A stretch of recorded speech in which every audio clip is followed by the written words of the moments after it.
Fighting games, a unique genre of its own, can be the most scary thing for a little baby scrub. What the hell is an Oki? Who the fuck is Sagem? Why is this a Gatling and this called a Link? What the fuck is that? With all the lingo and knowledge, we end up seeming like a secret society of virgins and hobbits. And that's what most of society thinks of us anyways.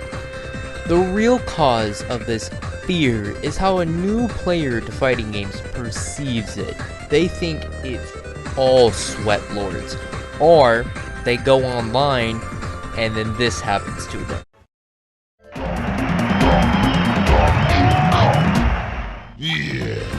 More or less comes down to, I play the game, get destroyed, I'm not having fun. It all depends really on if you're having fun in your first game.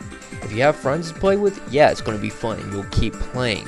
Or if you live in Japan and there's arcade systems where you can make friends, you'll have fun and keep playing.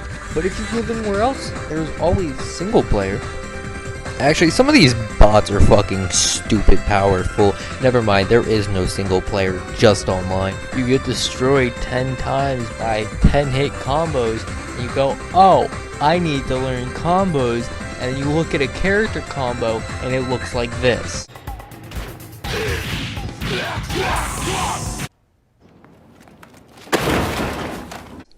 Hell, most players don't even know how to do quarter circle and Z motions. They go online, they're just pressing buttons, they get outzoned and demolished, and they go back to mining away. Also, YouTube and the media does not exactly help with fighting games, because what is shown the most is the esports, the combos, the great players, and they assume that mostly everyone plays that way, which is not true. Most players actually play at the lower levels, your Super Saiyans, your 100,000 GSPs, your Tower 2s.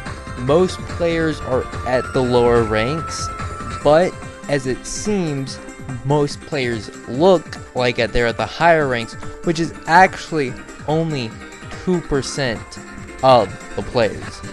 But if you've also still never played a fighting game before, it is terrifying to just get online, be like, and Guilty Gear especially, tower system doesn't work too well. You get online, you go, Tower 10? Alright, I'll go to that one. You get into match, and you just get oonged and boonged to death by Soul Bad Yai. Way to fix this to bring new players in is with ranking systems. Ones that do well are Fighters and Street Fighter. They start you off with the lowest people, and then you win more, you rank up, and you fight better people. Smash Bros does not do this well because it will start you off at the high level play, and you will get destroyed. Guilty Gear kind of is like a, well, Guilt Strive at least, is kind of in a middle ground in my opinion.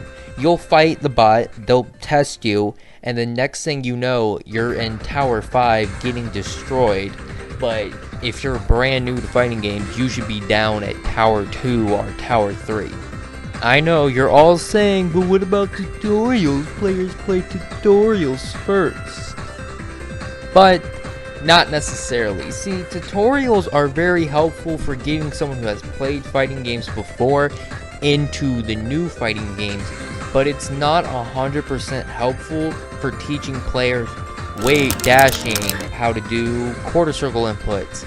Some of them do well, and like Skullgirls, that's like the one that's used the most, but others, they may do well in teaching you stuff, but they're so damn long. One that I like the most is XR's, which just XR2, which brings you in and just shows you the basic stuff and the basic moves. But some, they're like, alright, here's the tutorial, 83 things, you don't need to really know all this, top players don't use this, you probably won't need this to have fun, but you gotta learn it, good luck. There are always YouTube tutorials, but really you're gonna spend 3 hours to look for a video on how to do quarter circle motions, because the top videos that show up are more or less combo videos and Okies. It's not how to block or how to do a special cancel. That's more or less something you're gonna have to figure out on your own. At the end of the day, I think it all comes down to time. People just don't have the time to put into playing fighting games. They don't have the time to learn this. They're like, oh, I just want to have simple fun, and they hop online, they get destroyed, and they leave. They never want to play again. That's probably the scariest part of fighting games, is just time. It's not the crazy wizard language. It's not how we present it. It's more or less just fighting games take time to understand. They're not as easy to jump into as your Call of Duties and your MOBAs. They take time, but once you learn your first one, it's pretty easy to jump into the rest. That's all, and thanks for watching.